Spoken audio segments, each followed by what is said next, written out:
오늘은 찐 그리스도인의 필수템이라는 제목으로 함께 팔복의 말씀들을 나누도록 하겠습니다.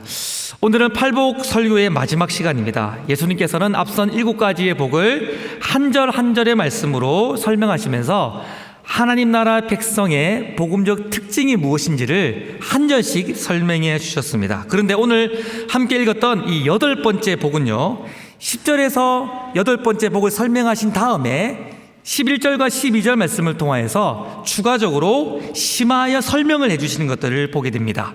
그만큼 8번째 복이 하나님 나라의 복음의 관점에서 또 성도들의 삶의 관점에서 아주 중요한 내용인 동시에 그렇게 살아가기 참 힘든 내용이기 때문인 것입니다. 그렇게 중요한, 그러나 그렇게 살기 힘든 8번째 복의 내용은 어떤 내용일까요? 우리 다 같이 마태복음 5장 10절 말씀을 다 같이 읽어보도록 하겠습니다. 시작. 을을 위하여 박해를 받는 자는 복이 있나니 천국이 그들의 것임이라. 을을 위하여 박해를 받는 자는 복이 있다. 한 번 더요.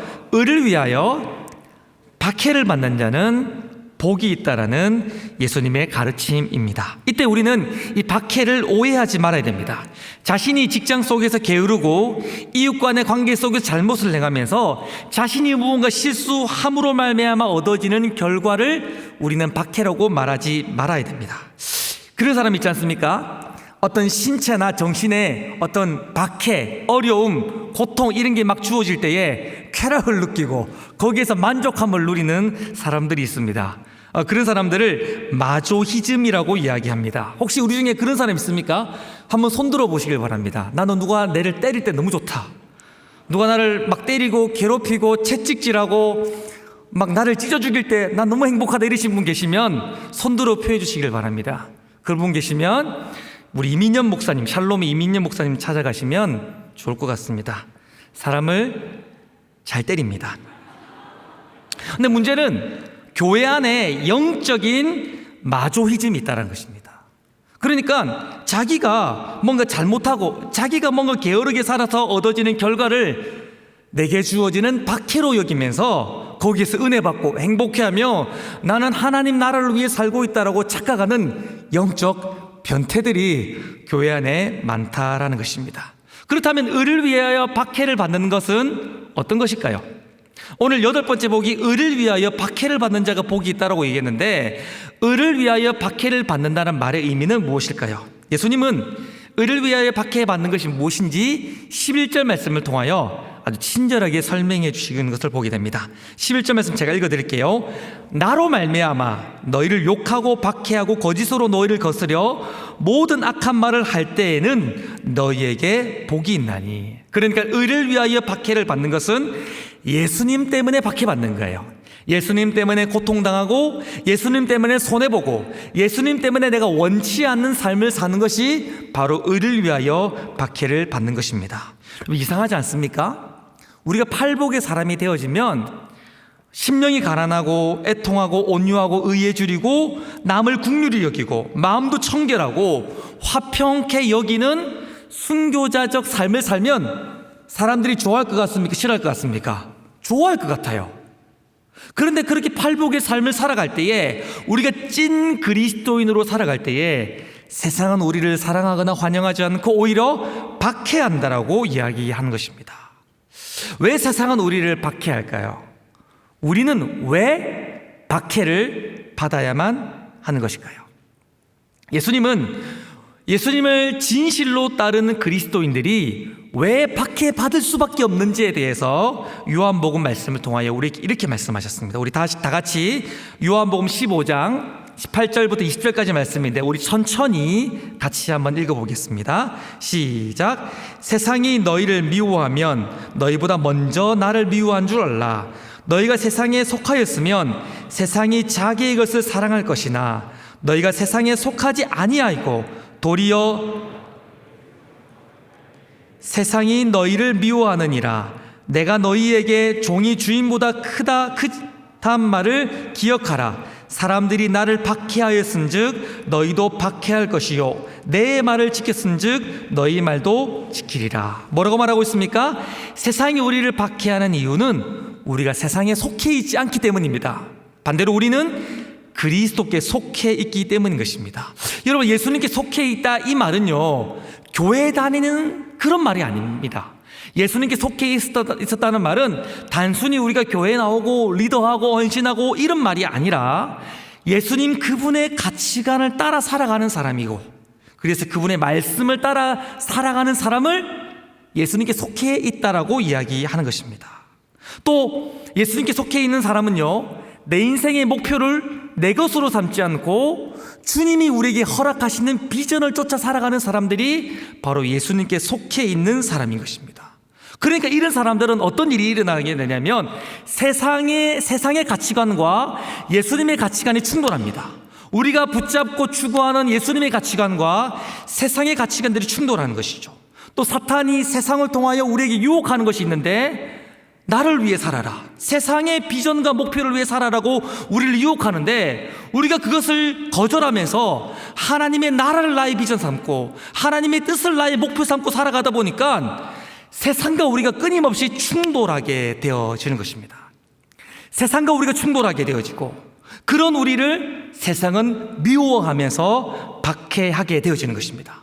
오늘 요한복음 15장 말씀을 보면 그렇게 예수님께 속해서 예수님의 가치관을 따라서 예수님의 비전과 목표를 따라 살아가는 우리들이 세상으로부터 박해받는데, 그 박해는 예수님이 받으신 그 박해와 동일한 박해라고 이야기하고 있는 것입니다. 근데 반대로 있잖아요. 반대로 예수님께 속해 있지 않는 세상에 속해 있는 사람들은 세상이 절대로 박해하지 않습니다.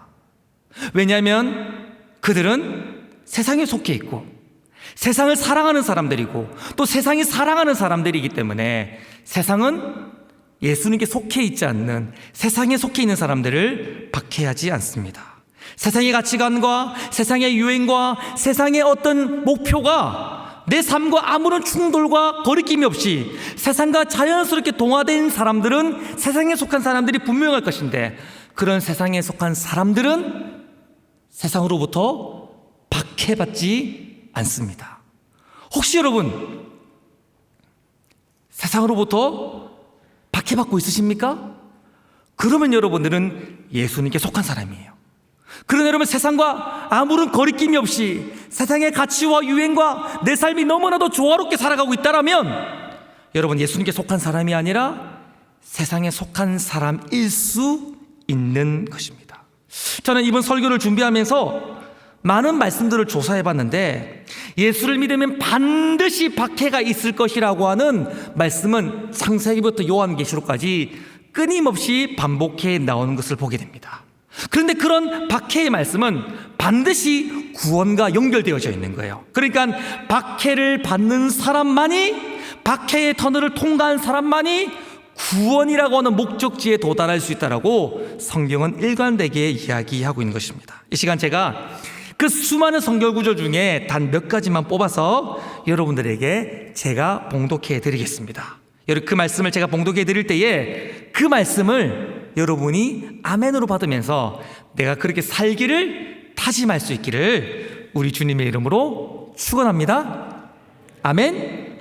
제가 읽어 드릴 테니까 그 말씀에 여러분 아멘으로 받을 수 있길 바랍니다. 먼저 디모데후서 3장 12절 말씀인데요, 무릇 그리스도 예수 안에서 경건하게 살고자 하는 자는 박해를 받으리라. 다시 한번요. 박해를 받으리라. 베드로서 1장 6절부터 7절 말씀인데요, 그러므로 너희가 이제 여러 가지 시험으로 말미암아 잠깐 근심하게 되지 않을 수 없으나, 반드시 박해가 있을 것이라는 것입니다. 오히려 크게 기뻐하는도다. 너희의 믿음의 확실함은 불로 연단하여도 없어질 금보다 더 귀하여 예수 그리스도께서 나타나실 때에 칭찬과 영광과 존귀를 얻게 할 것이니라. 아멘. 마태복음 10장 17절부터 22절 말씀인데, 예수님이 우리에게 말씀하신 말씀인데, 사람들 삼가라. 그들이 너희를 공회에 넘겨주겠고 그들의 회장에서 채찍질하리라. 또 너희가 나로 말미암아 총독들과 임금들 앞에 끌려가리니 이는 그들과 이방인들에게 증거가 되게 하려 하심이라. 너희를 넘겨줄 때에 어떻게 또는 무엇을 말할까 염려하지 말라. 그때 너에게 할 말을 주시리니 말하는 이는 너희가 아니라 너희 속에서 말씀하시는 이 곧 너희 아버지의 성령이시니라. 장차 형제가 형제를, 이렇게 되어질 것이라는 건데, 형제가 형제를, 아버지가 자식을 죽이는데 내어주며 자식들이 부모를 대적하며 죽게 하리라. 또 너희가 내 이름으로 말미암아 모든 사람들에게 미움을 받을 것이나 끝까지 견디는 자는 구원을 얻으리라. 아멘. 한 번 더요. 베드로전서 4장 12절부터 14절 말씀해 보면, 사랑하는 자들아, 너희를 연단하려고 오는 불시험을 이상한 일 당하는 것 같이 이상히 여기지 말라. 그러니까 예수 믿으면 불시험이 당연히 있다는 것입니다. 오히려 너희가 그리스도의 고난에 참여하는 것으로 즐거워하라.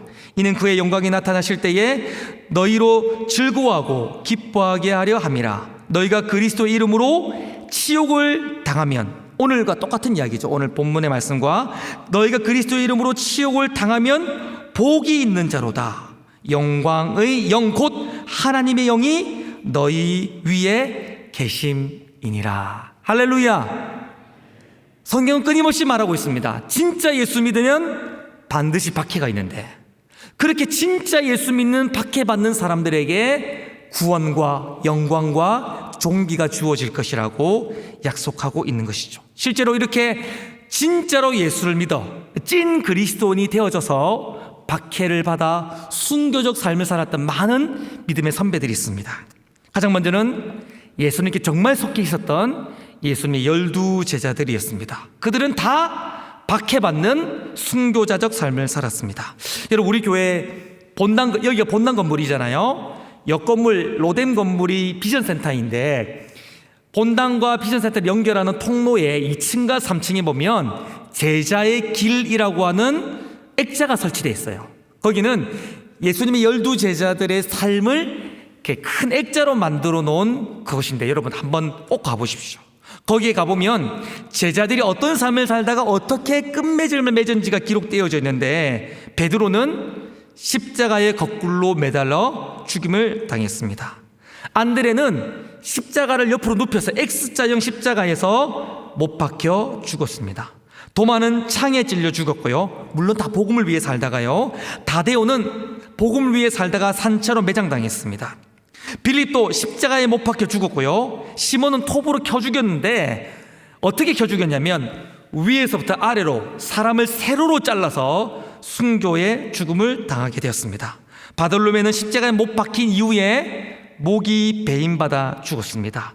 마태는 미늘이 있는 창, 그러니까 마태가 아주 비참하게 죽었는데, 아주 여러 가지 장치가 있는 창에 의하여 온 장기가 파손되어 몸이 찢겨져 죽임을 당하게 되었습니다. 마띠아는 돌에 맞아 죽었고요. 야고보는 성전 꼭대기에서 떨어뜨림을 당한 이후에 죽지 않자 돌로 맞고 톱으로 켜서 죽임을 당했고요.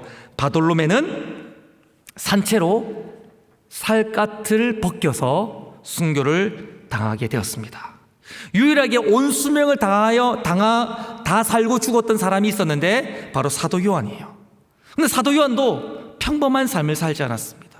차라리 순교당하는 게 나을 만큼 비참하고 고통적인 삶을 살다가 밤모섬에서 순교의 육체의 고통을 다 간직한 채 그의 생을 마감하게 되었던 것입니다. 이처럼 예수님을 따랐고 예수님을 진실하게 믿었던 모든 예수님의 제자들의 삶 가운데 박해가 있었고, 그들은 순교적 삶을 살았다는 것이죠. AD 325년에 콘스탄틴 대제가 기독교를 공인했습니다.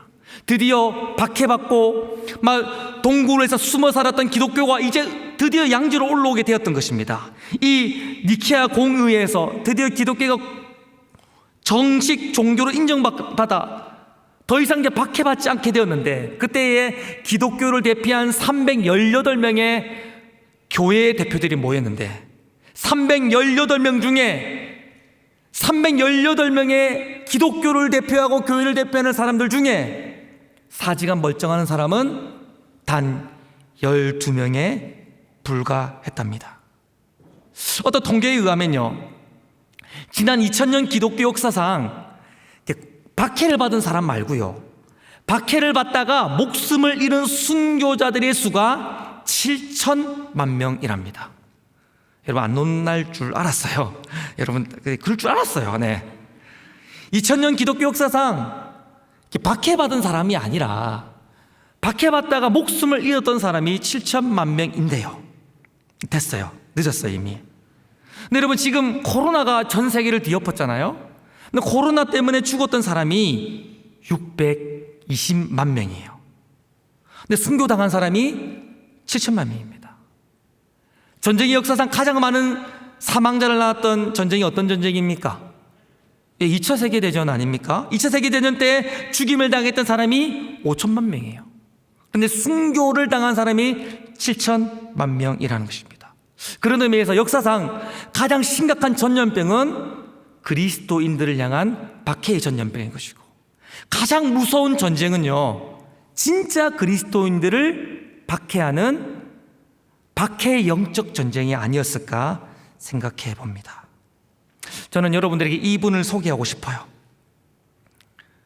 온 삶을 통하여 박해를 받았던 예수님 외에 한 인물이 있습니다. 그 사람은 바울이었습니다. 제가 설교를 리허설하고 있는데 그 사람은 바울입니다 라고 했더니 제 옆에 앉아있는 김보은 목사님이, 이야, 그 사람은 조인식입니다 이러면 얼마나 은혜가 될까 이러던데, 그렇게 되었으면 좋겠어요. 바울이 고린도후서 11장 말씀을 통하여 그가 어떻게 박해받았는지를, 그의 삶을 정리하며 이렇게 이야기하고 있습니다. 제가 여러분들 읽어드리겠습니다. 그들이 그리스도의 일꾼이냐 정신없는 말을 하거니와 나는 더욱 그라도다. 잘 들어보십시오. 내가 수고를 넘치도록 하고 옥에 갇히기도 하고, 옥에 갇히기도 더 많이 하고, 매도 수없이 맞고 여러 번 죽을 뻔하였으니 유대인들에게 40에 한한 감한매를 5번 맞았으며, 여러분 40에 한한 감한매를 맞으면 사람이 죽습니다. 근데 그 매를 5번 맞았습니다. 3번 태장에 맞으며 1번 돌에 맞고 3번 파선하고 1주야를 깊은 바닷속에 지냈으며 여러 번 여행을 하면서 강의 위험과 강도의 위험과 동족의 위험과 이방인의 위험과 신의 위험과 강의 위험과 바다의 위험과 겨짓 헌재 중의 위험을 당하고, 또 수고하고 애쓰며 여러 번 자지 못하고 주림에 목마르고 또 굶고 춥고 헐벗어노라. 이 외에 이런 호사고도 날마다 내 속에 눌리는 일이 있으니 곧 모든 교회를 위하여 염려하는 것이니라. 여러분, 저를 한번 보시겠어요?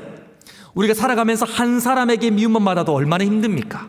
한 사람이 직장이나 공동체 속에서 나를 미워하고 나를 박해하면 얼마나 우리가 힘듭니까? 그런데 바울의 삶 가운데서는 복음을 위해 살아간다는 그 이유 하나만으로 내가 바울을 죽이기 전에는 먹지도 않겠고 자지도 않겠다라고 하는 극단적인 살인자들이 40명이 있었습니다. 그러니까 바울은요, 그야말로 그의 온 생에 복음 때문에 박해받는 삶을 살았던 거예요. 근데 그런 바울이 루스드라는 곳에서 복음을 전했습니다. 유대인들이 찾아와서 돌로 쳤습니다. 바울이 쓰러졌어요. 모든 사람들이 바울이 죽은 줄 알고 바울을 성 밖으로 시체로 내버렸습니다. 바울의 제자들도, 교회의 성도들도 바울이 죽은 줄 알고 바울을 둘러싸고 있었어요. 근데 그런 바울이 다시 살아났어요. 이게 완전히 죽었는데 살아난 거예요. 근데 다음날 어떻게 한지 아십니까? 바울이 일어나 더베라는 곳으로 가서 다시 복음을 전합니다. 미쳤죠. 미친 것입니다. 그렇게 바울이 더베에서 복음을 전하면서 제자들에게 이런 권면의 말씀을 합니다. 우리 사도행전 14장 22절 말씀은 우리 같이 한번 읽어보겠습니다. 다 같이 읽겠습니다. 시작. 제자들의 마음을 굳게 하여 이 믿음에 머물러 있으라. 권하고 또 우리가 하나님의 나라에 들어가려면 많은 환난을 겪어야 할 것이라 하고, 온몸에 박해의 흔적을 가지고 방금 막 죽었다가 살아난 바울이 이렇게 말하는 것입니다. 우리가 하나님의 나라에 들어가려면 어떻게 해야 된다고요? 많은 환난을 겪어야 할 것이라. 다시 한번요. 자신의 온 인생의 박해의 흔적을 가졌던 바울이, 이제 막 죽었다 살아난 바울이 제자들에게, 더 나아가 우리들에게 이렇게 말하고 있는 것입니다. 하나님의 나라에 들어가려면 많은 환난과 박해를 받아야 할 것이라. 여러분, 정말 리얼하게 예수를 믿는 찐 그리스도인들은 반드시 박해를 받게 됩니다. 이 박해는 우리가 선택할 수 있는 선택 과목이 아니라 반드시 통과해야 할 필수 과목과도 같은 것이죠. 즉, 박해는 찐 그리스도인의 필수템, 반드시 내게 있어야 할 그 무엇이라는 것이죠. 그런데 여러분, 이런 박해는 오늘날 우리에게 어떤 모습으로 찾아올까요? 오늘날 우리가 박해받는다고 하는데 그것은 어떤 것일까요? 여러분, 과거의 박해는 어떤 것이었습니까? 십자가에 못 박히고, 사자밥되고, 목 잘리고, 창 찔리고, 매장당하고, 토부르키고, 불태워 당하고, 또 에베소서나 이런 데 보면 어떻게 되어 있습니까? 진짜로 예수 믿으면 상거래가 다 거래가 중지되어져서 세상에서 살아갈 수 없는 거예요. 막 왕따 당하는 거예요. 그렇게 살아갔어요. 그런데 오늘날 우리가 예수 믿으면 누가 우리 때립니까? 우리가 예수 믿는다는 이유로 막 누가 와가지고 톱으로 우리를 키거나 전기로 우리를 찢거나 막 빠따로 우리를 때리거나 그렇게 안 하잖아요. 그러면 오늘날 우리가 예수를 믿을 때 박해가 주어진다고 했는데 오늘날 우리에게 박해는 어떤 모습으로 찾아올까요? 여러분, 예수님께 속해 있다, 진짜 예수 믿는다는 이 말은요, 교회 다닌다라는 말만은 아닙니다. 물론 교회 다니는 사람이 진짜 그리스도인이겠지만 교회를 다닌다고 해서 진짜 그리스도인이라고 말할 수 있는 것은 아닙니다. 그럼 진짜 그리스도인은 무엇입니까? 예수님의 가치관으로 살아가는 거예요. 예수님의 가치관으로 살아가기 때문에 그분의 말씀을 따라 살아가고 점점점 예수를 닮아가며 그분이 걸어가셨던 고난의 길, 박해의 길을 함께 뚜벅뚜벅 걸어가는 것입니다. 그런데 그런 길을, 그런 인생을 살아가는 우리들에게 반드시 어떤 일이 일어나게 되어집니까? 예수님의 가치관을 따라 살아가면 세상의 가치관과 반드시 충돌하게 되어 있습니다. 예수를 닮아가고 그분이 걸어가셨던 길을 따라가면 우리의 욕망과 반드시 충돌하며 전쟁을 치르게 되어 있습니다. 여러분, 오늘날 이 세상의 최고의 가치는 뭡니까? 돈이에요. 이 세상의 최고의 가치와 가장 사람들이 중요시 여기는 건 돈입니다. 그래서 돈이 아니면 안 되는 게 없어요. 돈만 주면 사람도 죽여주고요, 돈만 주면 순결도 팔기도 하는 것이 우리가 사는 세상입니다. 돈이 최고의 가치인 이 세상 속에서 진실한 그리스도인들은 정직한 11조를 드립니다. 나의 온 삶을 담은 다양한 헌금을 드리면서 내 인생의 최고의 가치는 돈이 아니라, 세상은 우리 인생의 최고의 가치가 돈이라고 말하지만 그 세상 한가운데서 우리는 정직한 11조와 다양한 헌금을 드리면서 내 인생의 진짜 가치는, 내 인생의 유일한 가치는 예수 그리스도인 것을 헌금을 통하여 고백하는 것이죠. 그렇게 살아갈 수 있기를 주님의 이름으로 축원합니다. 돈 이야기하니까 분위기가 안 좋아졌어요. 오늘날 세상 사람들이 즐거워하는 건 뭡니까? 욕망입니다. 사람들은 욕망을 즐겨요. 특별히 우리 청년들은 더 욕망을 즐기는 것을 보게 됩니다. 그래서 욕망을 위해선 원나잇도 하고 동거도 하고 쾌락도 즐기는 것이 이 시대의 당연한 문화가 되어졌습니다. 욕망이 우리 인생의 최고의 즐거움이라고 살아갈 그때에 진짜 예수 믿는 사람들은 고지식할 정도로 거룩하고 답답할 정도로 경건하게 살아가면서 그렇게 묵묵하게 거룩을 추구하는 것이 바로 이 시대에 박해받는 삶인 것입니다. 오늘날 성공하려면 어떻게 됩니까? 스펙이 좋아야 돼요. 요즘은 웬만한 성공은 다 주식이나 비트코인이나 땅에서 일어나거든요. 갈릴리는 잘 모르지만 샬롬은 잘 알죠. 그래서 이 시대의 성공은요, 스펙이기도 하지만 정보이기도 한 것을 보게 됩니다. 이쪽에서 그렇지, 이런 눈빛이 가득한데, 그러나 그런 시대를 살아갈 때, 스펙이 최고이고 정보가 가장 중요하다고 여겨지는 이 세상 한가운데 살아갈 때에, 물론 그 일에 최선을 우리가 다해야 되겠지만, 그렇지만 우리의 인생의 승패는 스펙이나 정보야 투자에 달려있지 않고 하나님께 달려있음을 고백하면서 묵묵히 그 말씀을 붙잡고 그분께 기도하면서 답답하게 살아가는 사람들, 답답할 정도로 말씀과 기도 앞에 우리의 삶을 내어 던지는 그런 무식한 사람들이 바로 이 시대에 박해받는 삶인 것입니다. 또 하나, 이 시대의 모든 사람들은 다 자기를 위해 살아갑니다. 이 시대의 세상의 모든 가치는 다 내가 내 인생의 주인이라고 말하고 내 인생을 위해 살아라, 내가 내 인생의 주인공이다라고 세상은 그렇게 말합니다. 그런 세상 한가운데 다 그렇게 살아갈 때에, 다 자기를 위해 살아갈 때에 그 세상 한가운데서 우리는 하나님을 위해 살고 더 나아가서는 이웃을 섬기기 위해 살아가는 사람, 그래서 나의 모든 시간과 물질을 투자하여 하나님의 나라를 섬기고 나의 지체들을 섬기는 사람이 바로 이 시대를 살아가는 박해받는 삶이 분명한 거예요. 며칠 전 한 지체와 대화를 나눴어요. 그 지체가 울면서 하나님의 교회를 섬기고 영혼을 섬기는 게 너무 힘들다고 하소연하는 겁니다. 이제 너무 지쳐가지고 견딜 수 없다고 얘기하는 것입니다.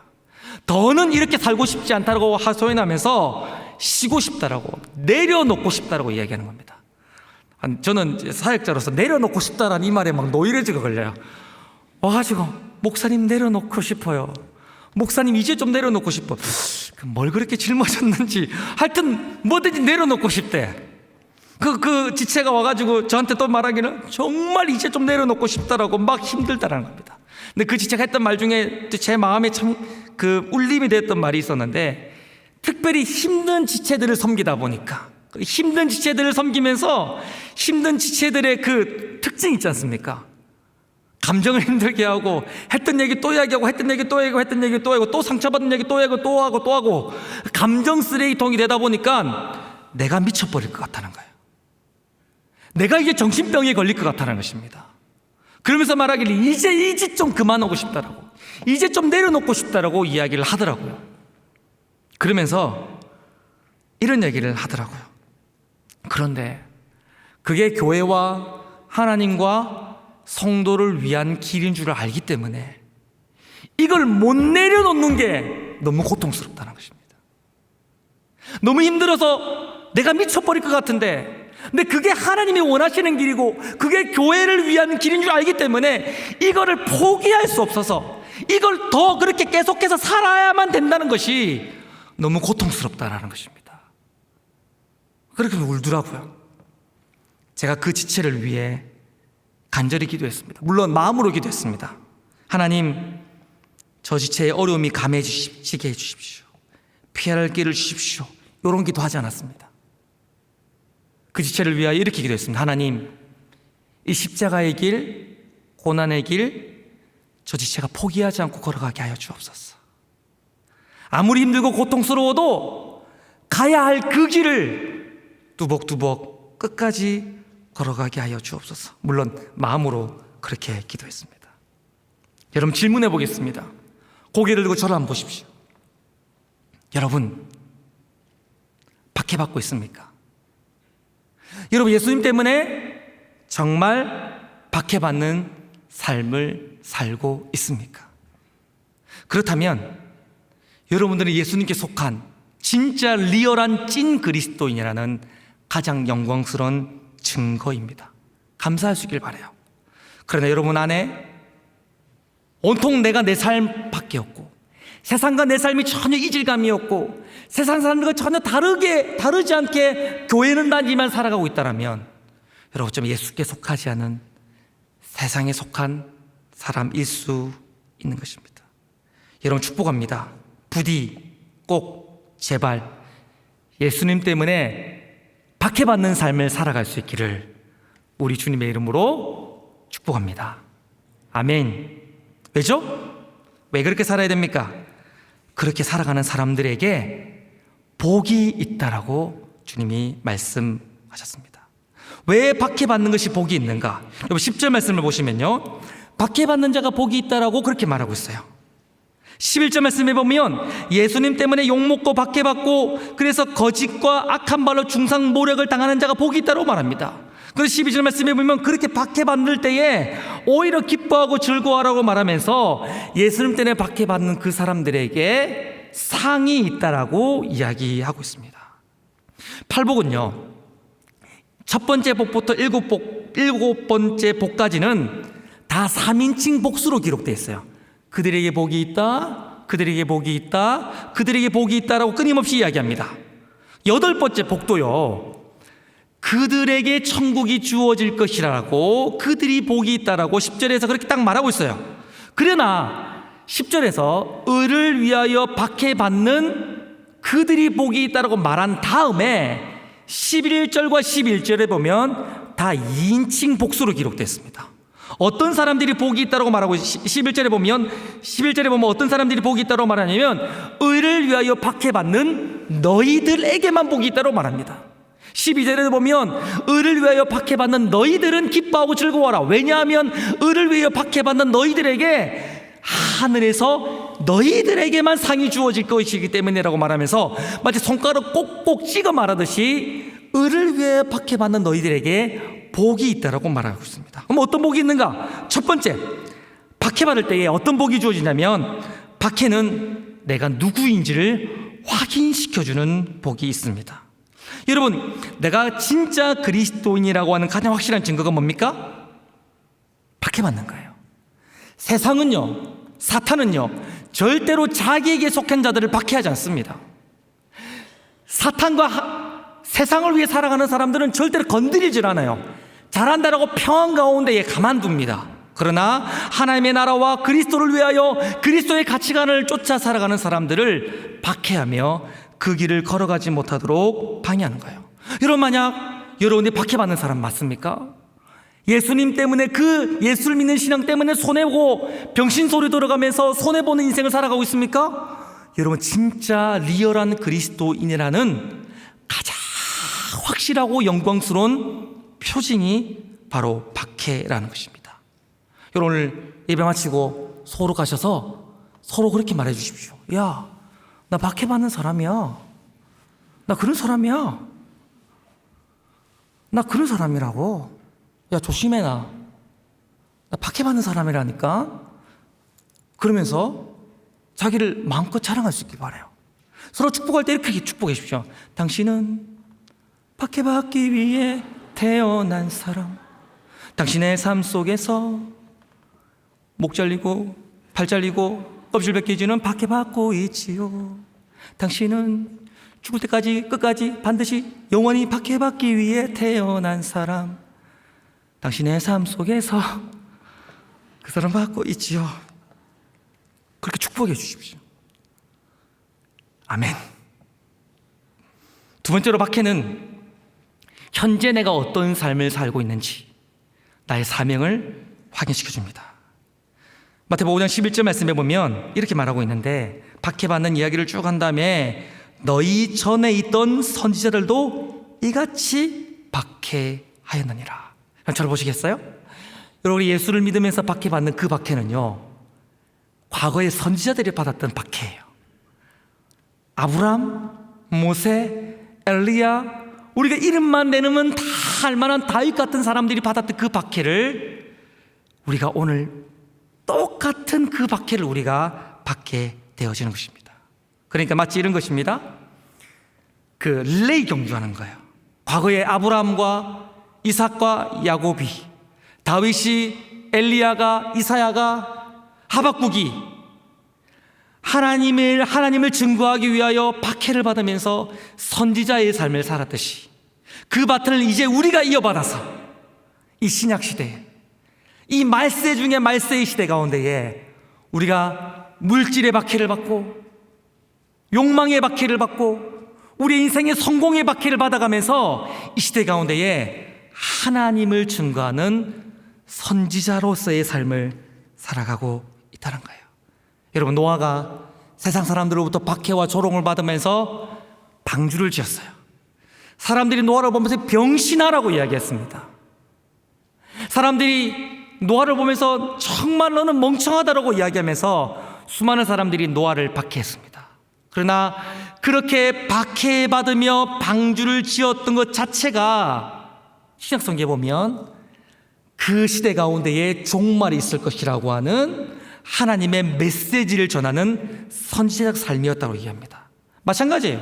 오늘날 우리가 세상의 가치와 나의 욕망을 거절하며 살아가는 이 박해받는 삶을 살아갈 때에 세상 한가운데에 하나님의 뜻을 드러내고 하나님의 살아계심을 드러내며 하나님의 존재를 드러나는 선지자의 삶을 살게 된다는 것이죠. 1세기 당시에 그 증인이라는 이 헬라어 단어는 1세기 당시에는 순교라는 단어와 똑같은 단어로 쓰여졌습니다.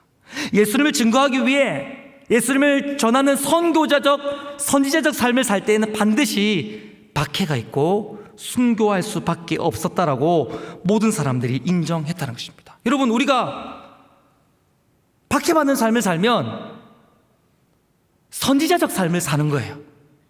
우리가 마치 이 시대 이사야처럼 사는 거예요. 근데 그런 우리들에게 반드시 박해가 주어지는 것입니다. 근데 그게 어떻게 복이 있는가? 마태복음 1장에 보면 우리 예수님이 어떻게 찾아오십니까? 임마누엘을 찾아오십니다. 임마누엘의 뜻은 주님이 우리와 함께 하신다, 이런 뜻이에요. 난 놀랍게도 마태복음 가장 마지막에 가보면 우리 주님이 또 우리에게 어떻게 찾아오시냐면 이렇게 찾아오십니다. 볼지어다 내가 세상 끝날까지 너희와 함께 있으리라. 우리 주님 마태복음 시작과 끝을 우리와 함께 하시는 임마누엘의 주님으로 찾아오십니다. 그런데 그 말씀에 전제가 있어요.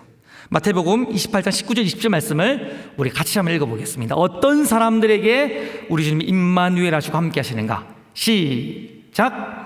그러므로 너희는 가서 모든 민족을 제자로 삼아 아버지와 아들과 성령의 이름으로 세례를 베풀고 내가 너희에게 분부한 모든 것을 가르쳐 지키게 하라. 볼지어다 내가 세상 끝날까지 너희와 항상 함께 있으리라 하시니라. 아멘.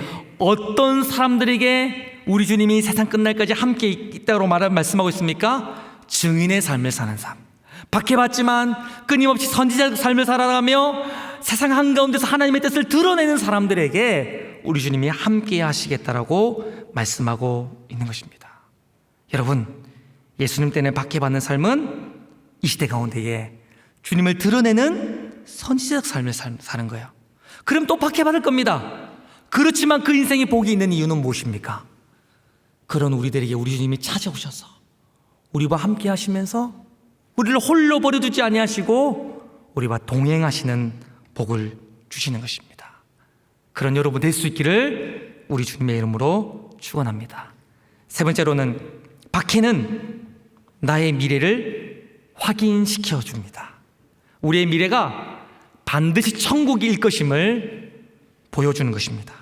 마태복음 5장 10절 말씀에 보면 을을 위하여 박해를 받는 자는 복이 있나니 뭐라고 말합니까? 천국이 그들의 것이라. 천국은 다른 사람의 것 아닙니다. 교회 다니는 사람 것 아닙니다. 교회 나와 봉사하는 사람 것 아닙니다. 을을 위하여 박해받는 사람들의 것입니다. 12절 말씀에도 보시면 기뻐하고 즐거워하라. 이 사람 누굽니까? 을을 위해 박해받는 사람들 기뻐하고 즐거워하라. 왜냐하면 하늘에서 너희의 상이 큼이니라. 여러분, 박해받는 삶을 살면서 우리는 하나 확실한 것 깨닫게 됩니다. 나는 반드시 천국 갈 사람이구나. 박해받는 인생의 결론이 천국이구나라는 것을 우리는 확인하게 되어지는 것입니다. 어느 한 이야기를 제가 들으면 참 감동받았는데요. 아프리카의 어느 한 선교사님이 평생을 선교사로 살다가 고국으로 귀국했습니다. 공항에 보니까 수많은 환영 인파들이 몰려와 있는 겁니다. 선교사님 생각합니다. 와, 평생 정말 죽을 고생을 하며 살았는데 많은 사람들이 우리를 환영해 주는구나 라고 생각하고 공항에 들어갔었어요. 근데 사람들이 주인공인 자기들이 왔는데 자기를 환영 잘 안 하는 거예요. 자꾸 딴 데 보는 것 같습니다. 알고 봤더니 어떤 것입니까? 수많은 환영 인파들이 자기를 보기 위해 나온 게 아니라 그 비행기에 같이 타고 왔던 린드버그라고 하는 유명한 비행사가 그 최초로 대서양을 비행으로 횡단하는 것을 기념하기 위해 그 린드버그를 환영하기 위해 몰려든 인파들이었던 것입니다. 근데 평생을 선교사로 살았던 자기를 환영해주는 단 한 사람의 사람도 없었던 거예요. 자기를 오라는 사람도 갈 곳도 없는 이 선교사님 부부는 한 허름한 모텔을 잡고 거기에 들어가게 됩니다. 그럼 거기서 울면서 하나님께 이렇게 하소연했습니다. 하나님, 평생을 아프리카 오지에서 하나님 한 분만 바라보며 박해받는 인생을 살았는데 아무도 우리를 기억해 주지 않았습니다. 저 비행사는 바다를 건넜다는 이유 하나만으로 전 뉴욕 시민들이 저토록 저를 환영하고 있습니다. 하나님, 어떻게 이럴 수 있습니까? 그때에 이 선교사님 부부에게 하나님의 세미한 음성이 들려왔습니다. 하나님이 그 선교사님 부부에게 이렇게 말씀하셨습니다. 얘야, 저 비행사는 지금 고향에 돌아왔다. 저 비행사는 지금 고향에 돌아와서 사람들의 환영을 받는다. 그런데 얘야, 너희들은 아직 고향에 오지 않았단다. 먼 훗날 너희가 고향에 돌아올 때에, 너희가 먼 훗날 천국에 왔을 때에 천사와 믿음의 선배들이 너희를 환영할 것이고 내가 너를 환영할 것이다 라고 그 선교사님을 위로했다는 것입니다. 사랑하는 청년 여러분, 이 땅을 박해받으며 살아가는 것 쉬운 일 아니라는 것 잘 알아요. 저도요, 물질의 박해를 받고 살아가고 있어요. 우리 대부분의 교육자들이 다 그럴 건데 수입의 10의 3조를 우리 교육자들은 헌금하고 있습니다. 교육자들 얼마쯤 벌까요? 한 1,000만 원쯤 벌까요? 맞아요. 여러분 생각하는 것만큼 벌어요. 그 수익금의 10의 1조를 헌금하고 또 10의 1조는 성경금으로 보내고 또 10의 1조는 비전과 장학헌금으로 떼어드리고 또 얼마는 지체들을 위하여 어려운 누군가를 돕기 위해 쓰고 있고, 요즘 놀랍게도 통신사들이 또 10의 1조를 떼가기 시작하더라고요. 보험사들이 10의 1조를 떼가고 학원이 10의 1조를 떼가기 시작합니다. 사는 게 녹록지가 않아요. 목사도 그런데 얼마나 힘들겠습니까? 다 욕망이 끄는 이 시기에 욕망을 제어하며 거룩하고 경건하게 살아가는 것 얼마나 힘듭니까? 얼마나 괴롭습니까? 사람들처럼 삐까번쩍하게 멋지게 살아보고 싶은데 자꾸 교회에 선신해야 되고 복음을 위해 살아야 되고 누군가를 섬겨야 되니까 자꾸 엑스트라로 살아가는 것 같아서 여러분 얼마나 속상할 때가 많이 있으십니까? 살아가는 게 정말 녹록지 않는 것을 보게 됩니다. 그러나 이 삶의 결국은, 이 박해받는 삶의 결국은 천국이에요. 그게 너무나도 탁월하고 좋은 것이기 때문에 우리 주님이 기뻐해도 좋다, 즐거워해도 좋다, 다른 누구보다도 너희는 복이 있다라고 우리 주님은 끊임없이 우리에게 말씀하고 있어요. 제가 예언합니다. 이 땅을 박해받으며 살아가면 마지막 날 히브리서 11장이 이야기하고 있는 믿음의 선진들, 그들이 천국에서 우리를 환영할 거예요. 계시록에서 보았던 천군 천사들이 우리가 하나님 나라에 왔음을 환영하며 우리를 축하해 줄 것입니다. 그리고 마지막 두 손에 모차국난 우리 주님이 두 팔 벌려 우리를 꼭 안아주시며 우리의 귓가에 그렇게 말씀하실 것입니다. 나를 위하여 박해받았던 내 아들, 내 딸아, 수고하였다. 여러분, 이것이 우리의 미래에 주어진 확실한 보장이라면 이 길 걸어갈 만하지 않겠습니까? 지금 잠시 힘들고 어렵다 할지라도 그것이 우리의 삶의 결국이라면 그 길 우리 걸어가도 괜찮지 않겠습니까? 사랑하는 청년 여러분들에게 권면합니다. 오늘 팔복의 이 마지막 말씀을 가지고 여러분들에게 권면합니다. 부디 박해받는 삶을 사셔서 내가 누구인 줄 알고 사명 감당하다가 하나님 나라에 들어가는 저와 여러분 될 수 있기를 우리 주님의 이름으로 축원합니다.